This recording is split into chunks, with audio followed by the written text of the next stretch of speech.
কি ঘটনা ঘটেছে? ঘটনাটা হয়েছে কি 15 তারিখ দিয়ে দিলাবর আনসারি মিসিং ছিল। তার ঘরের লোকটা থানায় এসছে, থানায় কমপ্লেন করেছে কি একটা মিসিং ডায়েরি দিব আমি, আমার ভাই পাওয়া যাচ্ছে না। তা আমি ও অফিসাররা বলছে কি এ তো চোর আছে, এর কাজ হবে না এখন, হুম, চলে যাও এখান দিয়ে। হুম, তার বোন এসছিল, বোন আমাকে গিয়ে বললো এই এরকম এরকম ব্যাপার আছে। ও 3-4 ঘন্টা এখানেই বসেছিল।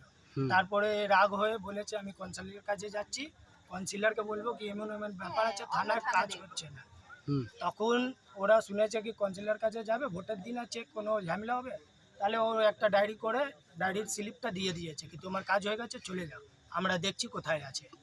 তখন এ বাড়ি চলে গেছেন। এখন 5 দিন পর একটা বডি পাওয়া গেছে, কোথায়? এই আমাদের 40 নম্বর ঘাটে পাওয়া গেছে। সেইখানে ওই বস্তাতে ভর্তি ছিল। ওকে নিয়ে গেছে, কালকে পেয়েছে কি 5টার সময়। কি রকম অবস্থা ছিল?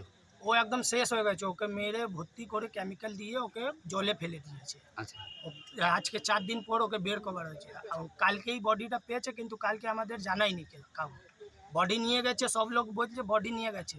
এর বাড়ির লোকরা এসছে জিজ্ঞেস করতে, থানায় এসছে, অনেক জায়গায় গেছে, কাউ বলেনি। সব বলছে কি এখন কিছু খবর নেই, খবর আসলে আমি মঙ্গলবারে দিয়ে দিব খবরটা।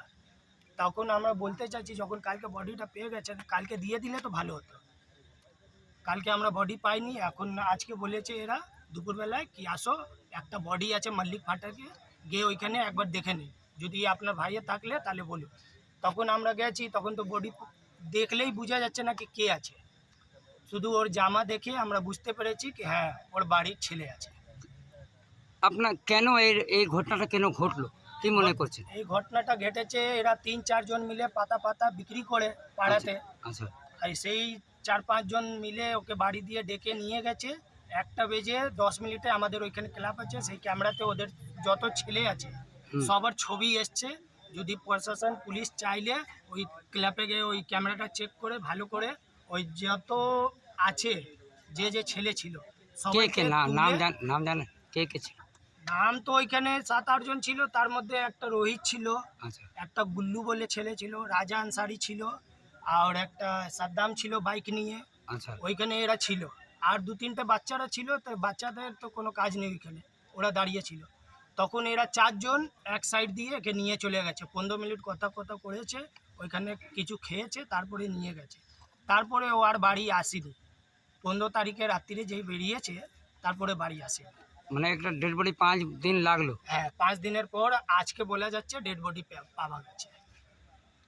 পুলিশ কি মানে আপনাদের মানে করলো না মানে? পুলিশ নিজের মতন যদি কাজ করতো তাহলে আমরা ভাবছি কি আমরা 2-3 দিন আগে পেয়ে যেতাম, আচ্ছা, কিন্তু চার যা হবার ছিল সেই তো হয়ে গেছে। আমরা চাইছি যে আসামি আছে, যে এই কাজগুলো করেছে, নোংরা কাজগুলো, আমরা ভাবছি ওর সঙ্গে শক্ত দিয়ে শক্ত ব্যবহার করা যায়। এমনি হতে পারে না কি ওদেরকে একটা ছোট কেস দিয়ে দিয়ে দিল, ও 5 মাসের 6 মাসে বেরিয়ে গেল টাকা খরচা করে, অমনি হতে পারে না। আমরা চাইছি ওদের পাড়ায় আমাদের পাড়ায় যে এই বিষ গ্রুপ বিক্রি হচ্ছে, কিনে আনছে টাকা কামাবার জন্যে, এই হিরোইন গাঁজা এইসব বন্ধ হতে চায়। যত চোর আছে আমাদের এখানে মসজিদ গলিয়ে একটা বিল্ডিং আছে, সেইখানে সব বিল্ডিংয়ে থাকে দিন রাত, সব জানে কিন্তু কাউ কিছু বলে না। আমরা ভাবছি আজকে ওর সঙ্গে হয়েছে, কালকে কোনো ভালো ছেলের সঙ্গে হয়ে গেলে, কোনো স্টুডেন্টের সঙ্গে হয়ে গেলে কি করবে? এই জন্য আজকে আপনারা থানাতে কেন এসেছেন এত লোকগুলো মানে আমরা থানা এত গ্রাম? লোক এসছি, ওর তো বডি 5 দিনের পরে পাওয়া গেছে। আমরা বড়বাবুর সঙ্গে একটু কথা করতে যাচ্ছি যে আসামি আছে এই কেসের, সবাইকে ভালো করে একটা শাস্তি দেওয়া যায়, লম্বা ভালো করে কেস দেওয়া যায়। আপনার নাম? আমার নাম মোহাম্মদ আসগর।